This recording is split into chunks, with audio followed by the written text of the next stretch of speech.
হযরতে সাহাবায়ে কেরাম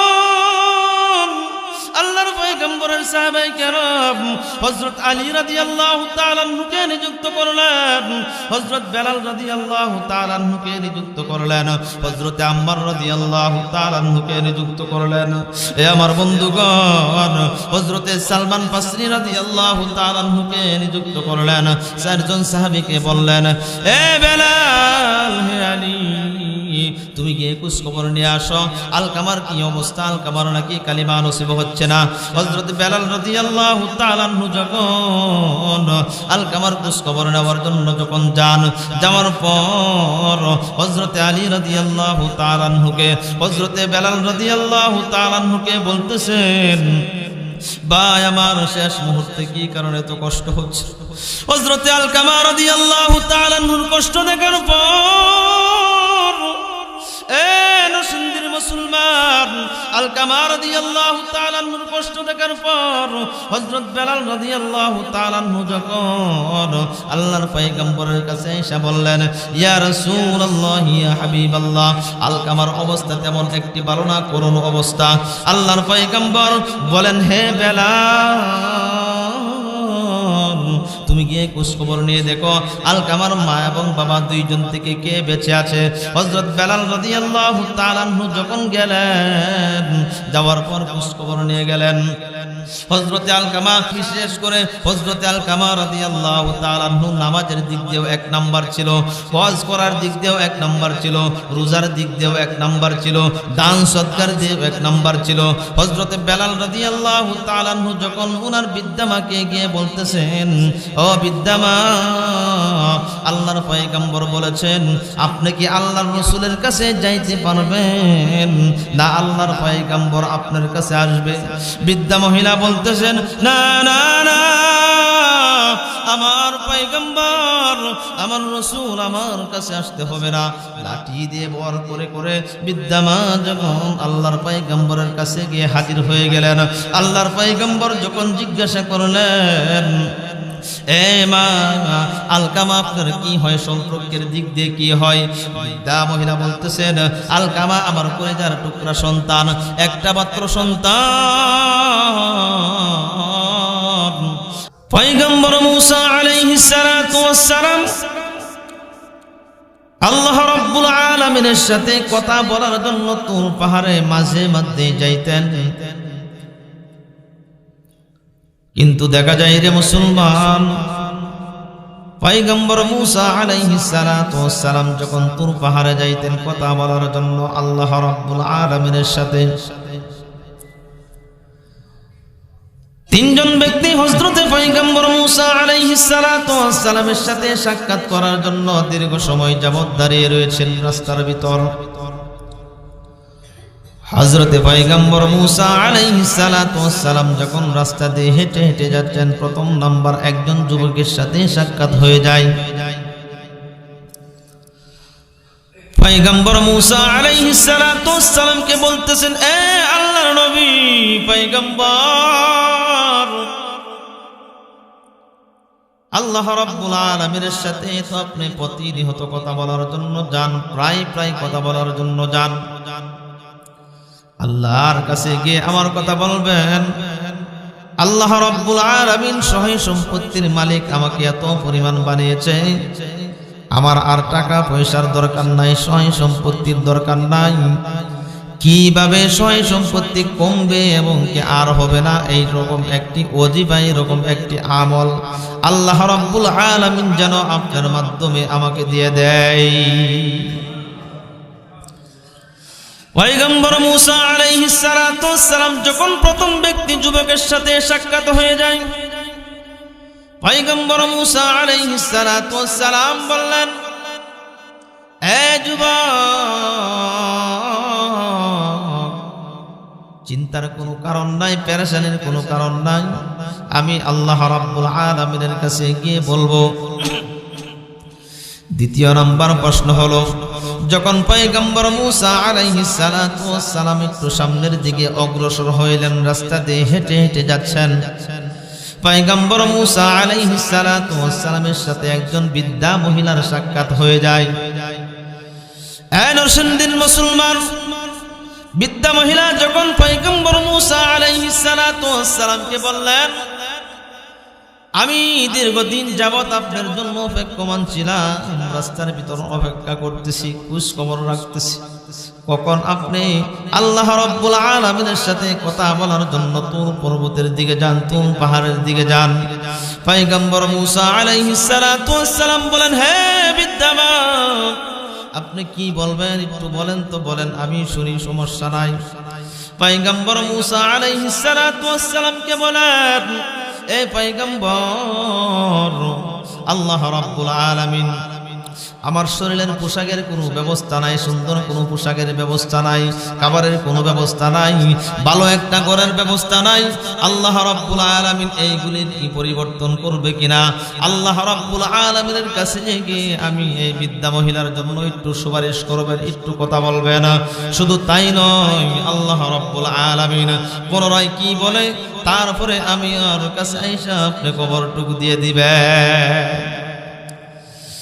তৃতীয় নম্বর হলো হযরতে পয়গম্বর মূসা আলাইহিস সালাতু ওয়াস সালাম একটু সামনের দিকে অগ্রসর হইলেন। পয়গম্বর মূসা আলাইহিস সালাতু ওয়াস সালাম সামনের দিকে যাইলেন। আমরা মাঝে মধ্যেই দেখি মাধবদী বাস স্ট্যান্ডের ভিতর, শুধু তাই নয়, 5 জোনা বাস স্ট্যান্ডের ভিতর আমরা দেখি 2টি হাত নাই, 2টি পা নাই, একটি তাল নিয়ে অথবা পেলা নিয়ে বসে আছে, 2 টাকা 5 টাকা 10 টাকা চাইতেছে মানুষের কাছে কাছে, ঠিক কিনা বলেন?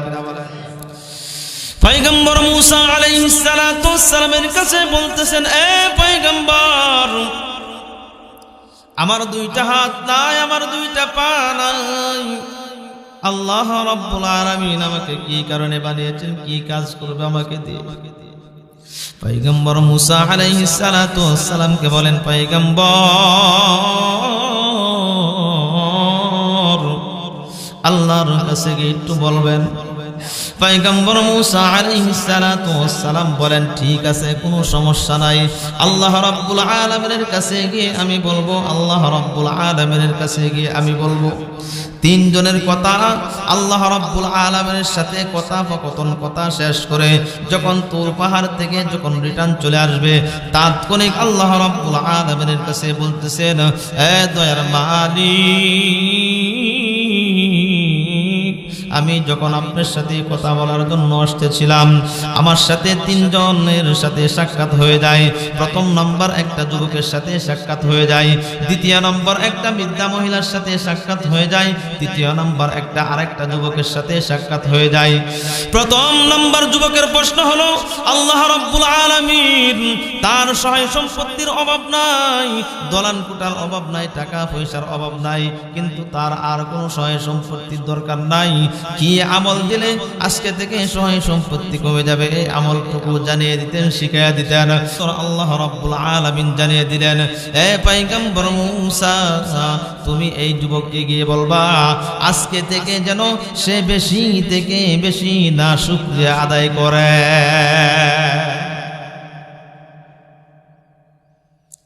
পয়গম্বর মূসা আলাইহিস সালাতু ওয়াস সালাম যখন এই যুবকের কাছে এসে বললেন, তোমার আমল হলো আল্লাহ রাব্বুল আলামিন জানিয়ে দিয়েছেন, আজকে থেকে তুমি শুকরিয়া আদায় বন্ধ করে দাও, না শুকরিয়া বান্দা হয়ে যাও। যুবক বলতেছেন, না না, এক সময় আমার অবস্থা ভালো ছিল না, গ্রাম্য ভাষায় আমরা একটা কথা বলে থাকি, জিরো থেকে ছেলেটা হিরো হয়েছে, ঠিক কিনা বলেন?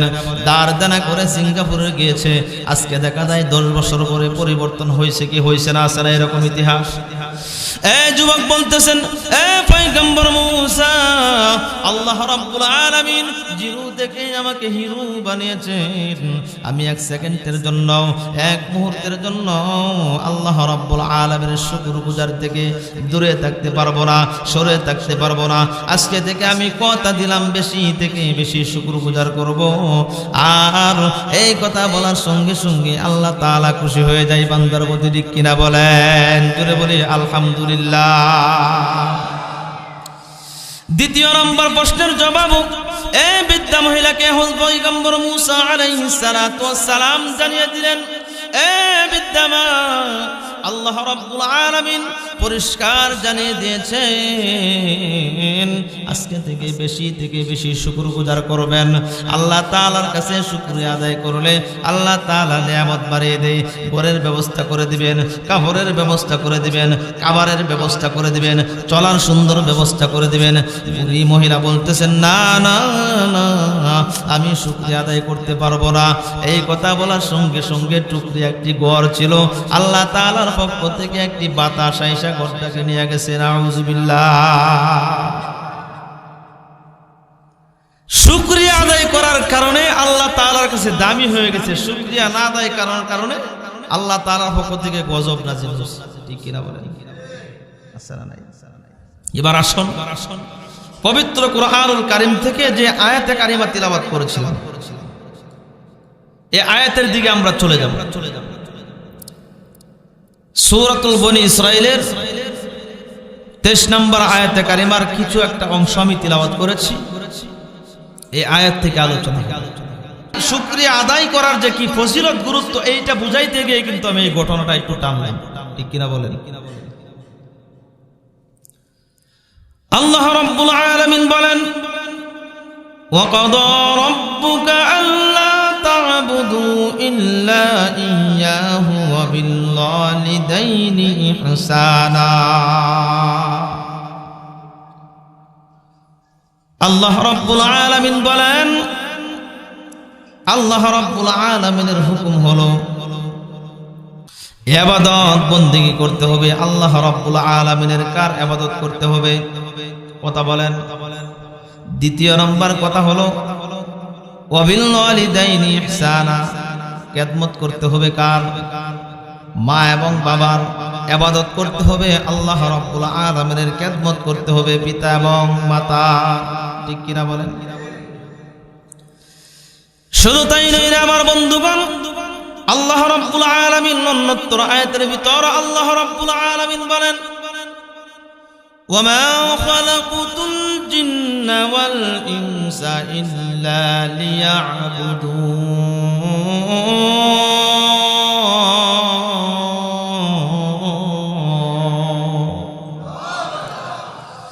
আল্লাহ রাব্বুল আলামিন বলেন জিন এবং ইনসান দুইটা জাতিকে আমি বানিয়েছি আমার দাসত্ব করার জন্য, আমার গোলামি করার জন্য, আমার কুদরতিভাবে সিজদা করার জন্য। কে বলেছেন?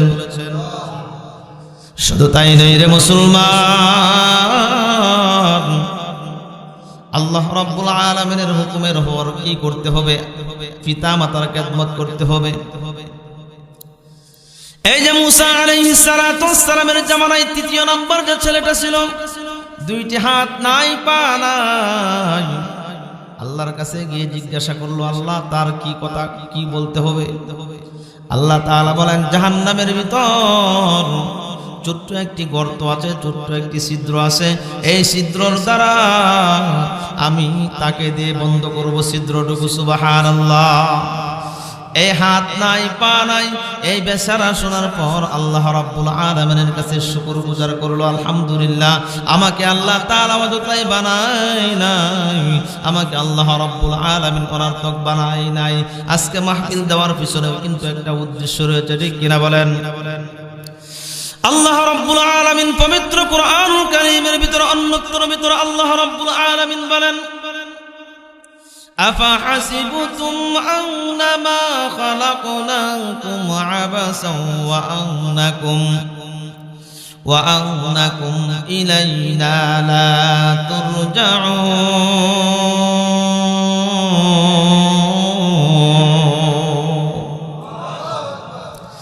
আল্লাহ রাব্বুল আলামিন বলেন অনার্থক আমি তোমাদেরকে বানাই নাই, নিষ্প্রয়োজনে তোমাদেরকে বানাই নাই, বানানোর পিছনে একটা উদ্দেশ্য রয়েছে। ঠিক কিনা বলেন? আল্লাহ রাব্বুল আলামিন বলেন বানানোর পিছনেও কিন্তু একটা উদ্দেশ্য রয়েছে, মাহফিল দেওয়ার পিছনেও কিন্তু একটা উদ্দেশ্য রয়েছে। আমি শুনতে পেরেছি, আসার পর আমি শুনতে পেরেছি দোতলার কাজ নাকি ধরা হবে। ঠিক কিনা বলেন? এ বন্ধুগণ, আল্লাহ রাব্বুল আলামিন বলেন ওয়াবিল ওয়ালিদাইনি ইহসানা। আল্লাহ রাব্বুল আলামিন আলামিনের হুকুমের উপর, আল্লাহ রাব্বুল আলামিনের গোলামির উপর আল্লাহ রাব্বুল আলামিন বলেন ওয়াবিল ওয়ালিদাইনি ইহসানা, তোমরা পিতা এবং মাতা দুইজন থেকে যাকে তোমরা পাও তার খেদমত করো, খেদমত করে খুশি করো, খেদমত করে রাজি করো। পিতা মাতা খুশি হয়ে যাবে তো আল্লাহ খুশি হয়ে যাবে, পিতা মাতা সন্তুষ্ট হয়ে যাবে তো আল্লাহ খুশি হয়ে যাবে, আল্লাহর রাসূল খুশি হয়ে যাবেন, ঠিক কিনা বলেন? বন্ধুগণ, পিতা মাতা যাদের আছে আলহামদুলিল্লাহ, যাদের নাই, এই যে দেখা যায় সামনে আসছে শবে বরাতের রাত্র, অত্যন্ত সুন্দর একটি রাত্র আসছে। আল্লাহর পয়গম্বর এই রাতের ভিতরে তিনটা আমল সবচাইতে বেশি পছন্দ করতেন, বেশি করতেন। এক নাম্বার আমল হলো রাত্র যখন গভীর হয়ে যায়, হযরতে পয়গম্বর জনাবে মুহাম্মদুর রাসূলুল্লাহ সাল্লাল্লাহু আলাইহি ওয়াসাল্লাম জান্নাতুল বাকি কবরস্থানের পাশে গিয়ে সূরাতুল ফাতিহা তিলাওয়াত করে, কুরআনুল কারীম থেকে তিলাওয়াত করে চোখের পানি ছাড়তো আর কাঁদতো, চোখের পানি ছেড়ে ছেড়ে উম্মতের জন্য দোয়া করতো। মুসলমান ইমানদার দ্বিতীয় নাম্বার আমল করত, সারা রাত্র জেগে জেগে নফল ইবাদত বন্দি করত। কিন্তু দেখা যায় নফল ইবাদত বন্দি করতে গিয়ে ফজরের নামাজ যেন কোনোভাবে মিস না হয়, ঠিক কিনা বলেন? তৃতীয় নাম্বার হলো পরের দিন রোজা রাখতো। রোজা কার জন্য রাখতে হয়? কথা বলেন, কার জন্য রাখতে হয়? আল্লাহর জন্য রাখতে হয়। এই জন্য রে মুসলমান ইমানদার আল্লাহর গোলাম, আল্লাহ রাব্বুল আলামিন বলেন ওয়াবিল ওয়ালিদাইনি ইহসানা, খেদমত করতে হবে পিতা এবং মাতার। দুইজন থেকে যদি একজনকে পাও তাকে খুশি করো। দুনিয়াতে তুমি যেটাই যাইবা আল্লাহ রাব্বুল আলামিন তোমার কামাই রুজির ভিতর বরকত দিবে, তোমার চলাফেরার ভিতর বরকত দিবে, সব কিছুর ভিতর বরকত দিবে। যদি বরকত বাড়াইতে চাও পিতা মাতার খেদমত করো, দিল থেকে খেদমত করো, আল্লাহ তাআলা রিজিকে বরকত দিবে, আমলে বরকত দিবে, হায়াতে বরকত দিবে, সব কিছুর ভিতরে বরকত দিবে। কার কথা? এই জন্য রে মুসলমান ইমানদার আল্লাহর গোলাম, বন্ধুগণ, আজকে যাদের মা জননী নাই, যাদের মা নাই তারা বুঝতে পারে মা না থাকার যন্ত্রণা। যাদের বাবা নাই তারা বুঝতে পারে বাবা না থাকার যন্ত্রণা। যে মা 10টি মাস গর্ভে ধারণ করে লাতি গুদা দিয়ে থাকি, পায়খানা করে দিয়ে থাকি, প্রস্রাব করে দিয়ে থাকি, শীতের রজনীতে আমরা দেখতে পাই মা পেরেশান হয়ে যায়। সন্তানের শরীরে যখন একটু গরম লেগে যায় মা পেরেশান হয়ে যায়। সন্তানের শরীরের ভিতরে যখন একটু ঠান্ডা লেগে যায় মা পেরেশান হয়ে যায়। সন্তান যখন খাবারের জন্য কান্নাকাটি করতে থাকে মা পেরেশান হয়ে যায়, ঠিক কিনা বলেন? এই জন্য রে মুসলমান ভাই, কিন্তু দেখা যায় 10 মাস 10 দিন গর্ভে ধারণ করার পর বন্ধুগণ সন্তান যখন প্রসব হবে একটা মার কোন রকম খেয়াল থাকে না, অস্থির পেরেশান হয়ে যায়। স্বামীর কাছ থেকে বারবার বিদায় নেই, স্বামীর কাছ থেকে বারবার বিদায় নেই, আসে না নাই? কিন্তু দেখা যায় রে আমার বন্ধুগণ, সেই মা বাবাকেও কিন্তু আমরা 1 সেকেন্ডের জন্য, 1 মুহূর্তের জন্য কিছু কিছু ক্ষেত্রে ছাড় দিতে চাই না।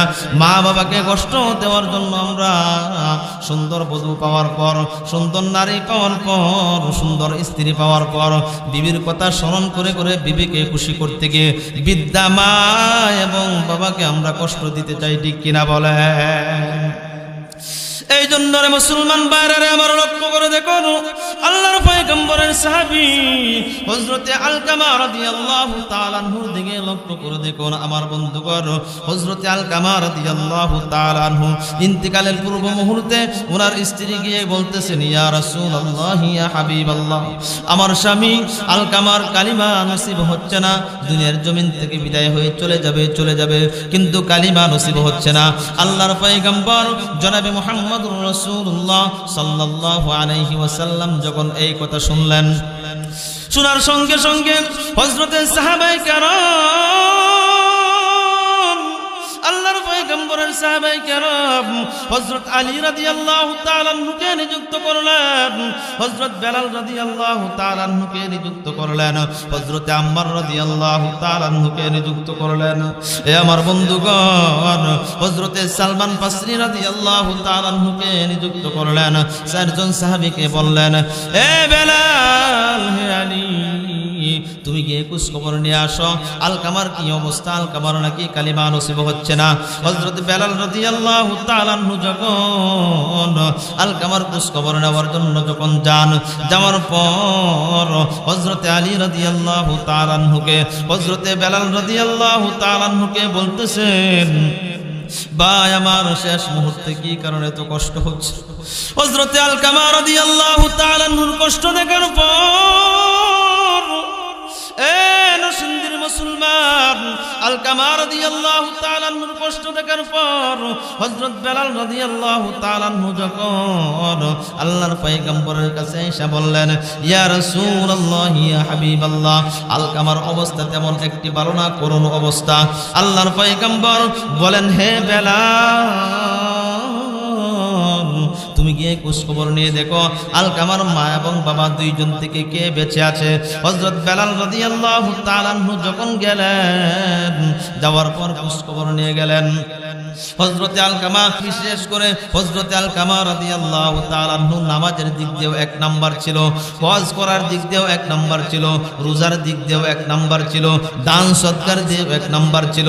হযরত বেলাল রাদিয়াল্লাহু তাআলা আনহু যখন ওনার বিদ্যামাকে গিয়ে বলতেছেন, ও বিদ্যামা, আল্লাহর পয়গম্বর বলেছেন আপনি কি আল্লাহর রাসূলের কাছে যাইতে পারবেন না আল্লাহর পয়গম্বর আপনার কাছে আসবে? বিদ্যা মহিলা বলতেছেন, না না না, আমার পয়গম্বর আমার রাসূল আমার কাছে আসতে হবে না। লাঠি দিয়ে বর করে করে বিদ্যামা যখন আল্লাহর পয়গম্বরের কাছে গিয়ে হাজির হয়ে গেলেন, আল্লাহর পয়গম্বর যখন জিজ্ঞাসা করলেন, এ মা, আলকামা আপনার কি হয়, সম্পর্কের দিক দিয়ে কি হয়? বিদ্যা মহিলা বলতেছেন, আলকামা আমার কলেজার টুকরা সন্তান, একটা মাত্র সন্তান।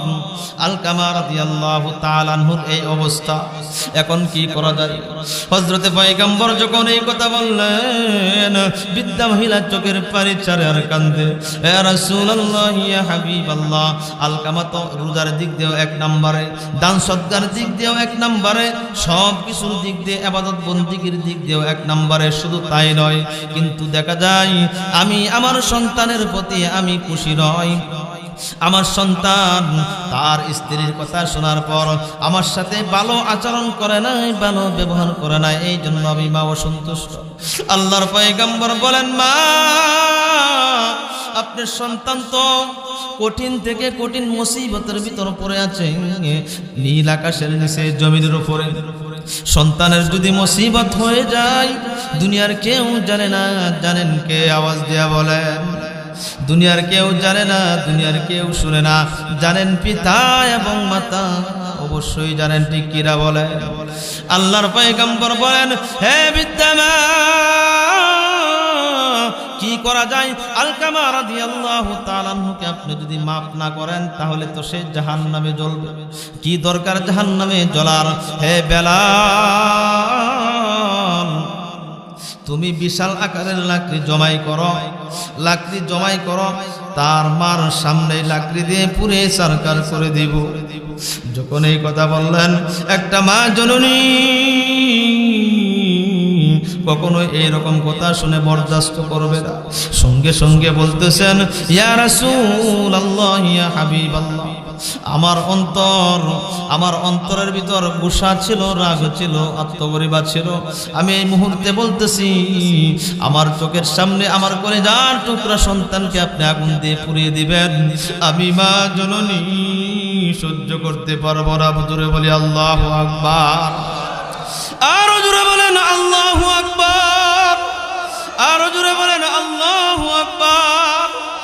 এই ছিল মা সন্তানের প্রতি ভালোবাসা।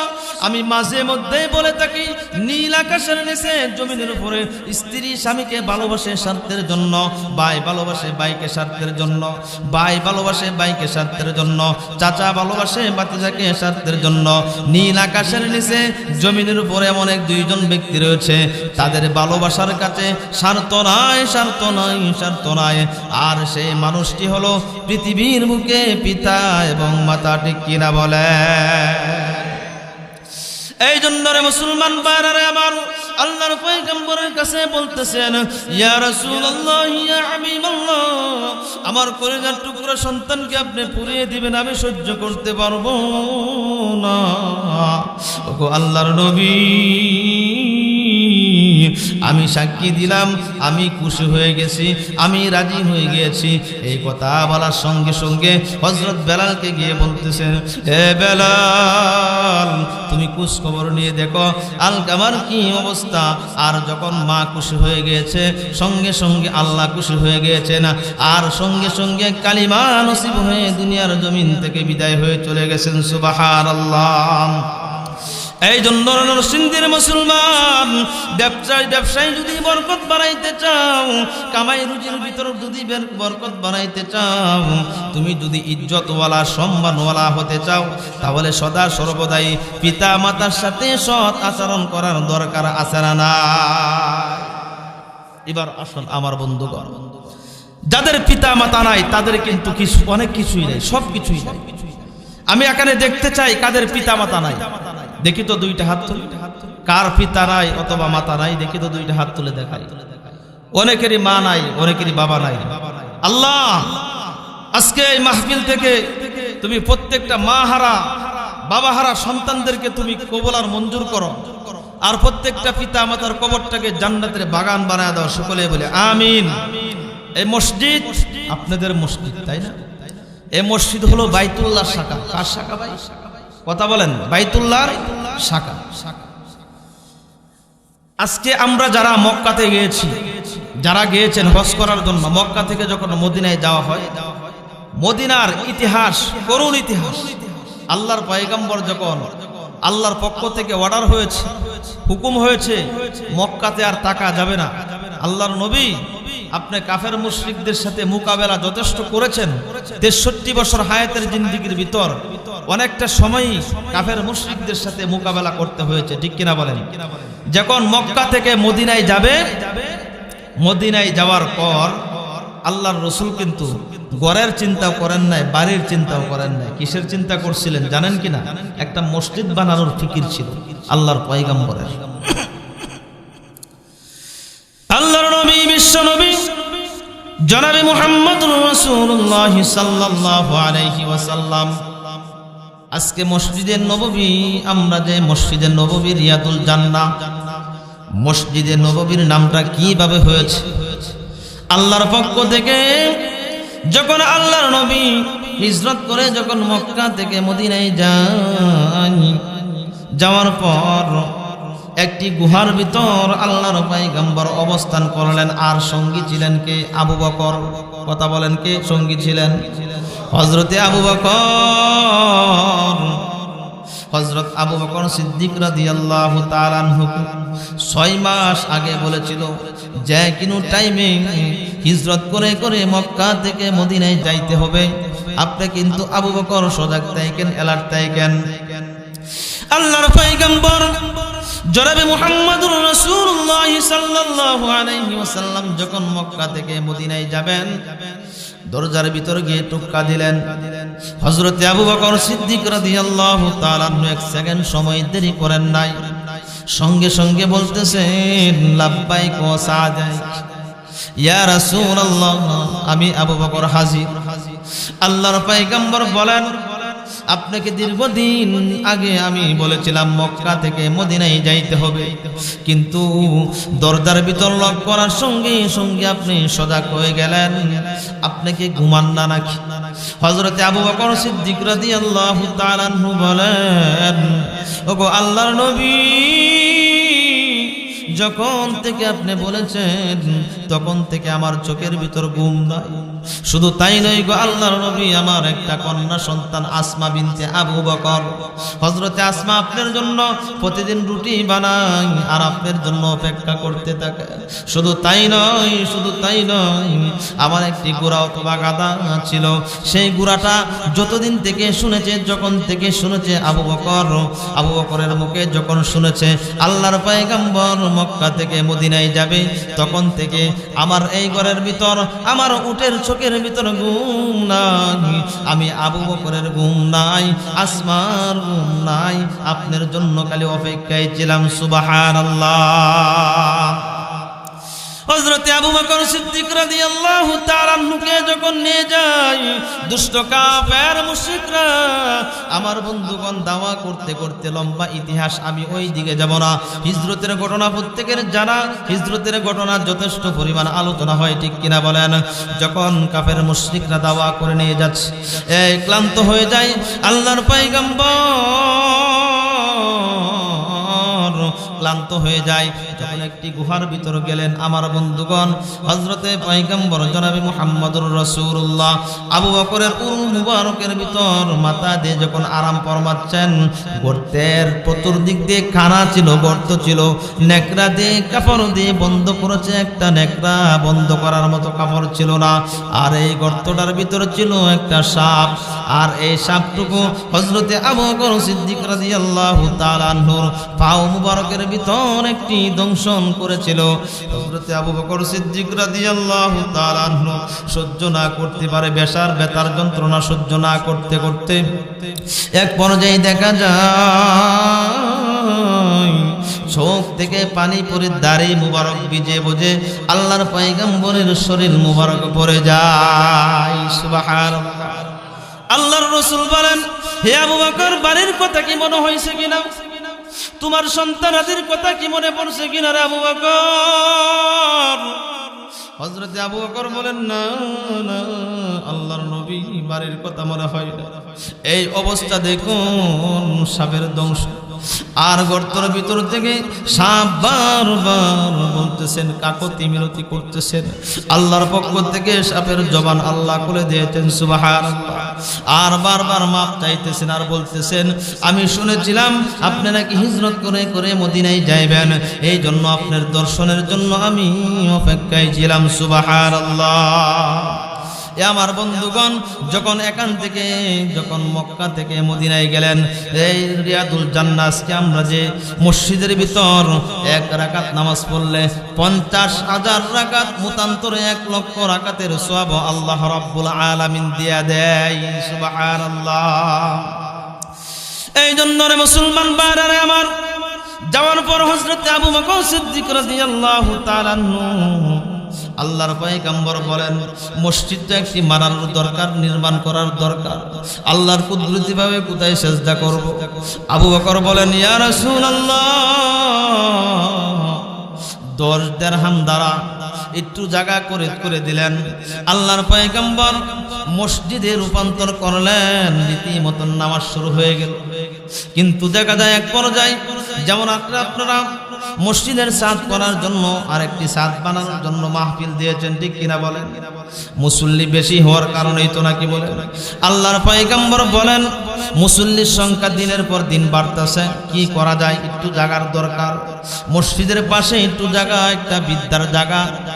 আল্লাহর পয়গম্বর মসজিদের নববীর ভিতর থেকে দাঁড়িয়ে ঘোষণা দিয়েছে, প্রথমত বলা হয়েছে, বিদ্যা আল্লাহর ঘরের জন্য জায়গাটুকু আপনি খরিদ করে দেন, মাগনা খরিদ না করলে টাকার বিনিময়ে আপনি আল্লাহর ঘরে জায়গাটুকু দিয়ে দেন। কিন্তু দেখা যায় বিদ্যা রাজি হয় নাই। আল্লাহর পয়গম্বর এইটা ঘোষণা দিয়েছে, বড় সুরে ঘোষণা দিয়েছে, এই জায়গাটুকু মসজিদের জন্য যে জায়গা খরিদ করে দিবে, কিনে দিবে, অক্ষ করে দিবে, আল্লাহ তাআলা তাকে জান্নাতের ভিতর একটি জান্নাতের ঘর তৈরি করে দিবে। আর ওয়াস্তা বলেন সুবহানাল্লাহ। শুধু তাই নয় রে মুসলমান ইমানদার আল্লাহর গোলাম, হযরত উসমান গনি রাদিয়াল্লাহু তাআলা আনহু সাহাবায়ে কেরামের ভিতরে দনাত্র ব্যক্তি ছিলেন। এই মজবার ভিতর হযরত উসমান গনি রাদিয়াল্লাহু তাআলা আনহু ছিলেন না। হযরত উসমান গনি রাদিয়াল্লাহু তাআলা আনহু জানতে পারলেন আল্লাহর রাসূল এই ঘোষণা দিয়েছেন যে মসজিদ নির্মাণ করে দিবে, মসজিদের জায়গাটুকু দান করে দিবে, কিনে দিবে, অক্ষ করে দিবে। আল্লাহ তাআলা এইটার বিনিময়ে আল্লাহ রাব্বুল আলামিন জান্নাতের ভিতর একটি ঘর আল্লাহ রাব্বুল আলামিন বানিয়ে দিবেন। সঙ্গে সঙ্গে হযরত উসমান গনি রাদিয়াল্লাহু তাআলা আনহু বিদ্যার বাড়িতে চলে গেলেন, বিদ্যার সাথে কথা বললেন, যা ছিল তার চাইতে 100 গুণ বেশি দাম বাড়িয়ে দিয়েছে, ঠিক কিনা বলেন? একটা প্রতিযোগিতা শুরু হয়ে গেছে। হযরত উসমান গনি রাদিয়াল্লাহু তাআলা আনহু আসছেন, এখন তো জায়গা যে কোনো মূল্যেই খরিদ করবে, কারণ রাসূল কারীম সাল্লাল্লাহু আলাইহি ওয়াসাল্লাম যেহেতু বলেছে, মান বানা লিল্লাহি মাসজিদান বানাল্লাহু লাহু বাইতান ফিল জান্নাহ, যে মসজিদ নির্মাণ করবে আল্লাহ তাআলা তাকে জান্নাতে একটি ঘর নির্মাণ করে দিবে, ঠিক কিনা বলেন? কথা আছে না রাসূলের কথা। হযরত উসমান গনি রাদিয়াল্লাহু তাআলা আনহু আলোচনা শেষ করে টাকা পয়সা দিয়ে জায়গার দলিল করে ফজরের টাইমে যখন আল্লাহর পয়গম্বরের কাছে গেলেন, ইয়া রাসূলুল্লাহ, আপনার কথা কি ঠিক আছে কিনা? আপনি যে বলেছিলেন যে মসজিদে জায়গাটুকু দান করবে আল্লাহ তাআলা জান্নাতে তাকে একটি ঘর বানায় দিবে, আপনার কথা কি ঠিক আছে কিনা? আল্লাহর রাসূল বলেন, হ্যাঁ অবশ্যই ঠিক আছে। ঠিক থাকবে না কেন? অবশ্যই ঠিক আছে। হযরত উসমান গনি রাদিয়াল্লাহু তাআলা আনহু দলিলটুকু দিলেন, আল্লাহর পয়গম্বরের হাতের ভিতর দলিলটুকু দিলেন, আপনার মসজিদের জন্য যে জায়গা দরকার এই জায়গা আমি দিয়ে দিলাম। আল্লাহর রাসূল বলেন, আল্লাহর রাসূল আগে ঘোষণা করেছেন যে মসজিদের জন্য জায়গা খরিদ করবে আল্লাহ রাব্বুল আলামিন জান্নাতে তাকে একটি ঘর বানিয়ে দিবেন। সুবহানাল্লাহ। এই এত বরকতওয়ালা এই মজলিসগুলি, এত বরকতওয়ালা মজলিস। মান বানা লিল্লাহি মাসজিদান বানাল্লাহু লাহু বাইতান ফিল জান্নাহ। জান্নাত, জান্নাত কি মামুর বাড়ির কলা ভাই? কথা বলেন। জান্নাত কি চাইলেই যাইতে পারবো? জান্নাত, জান্নাতে যাওয়ার কিছু মাধ্যম থাকতে হবে, জান্নাতে যাওয়ার কিছু উসিলা থাকতে হবে, ঠিক কিনা বলেন?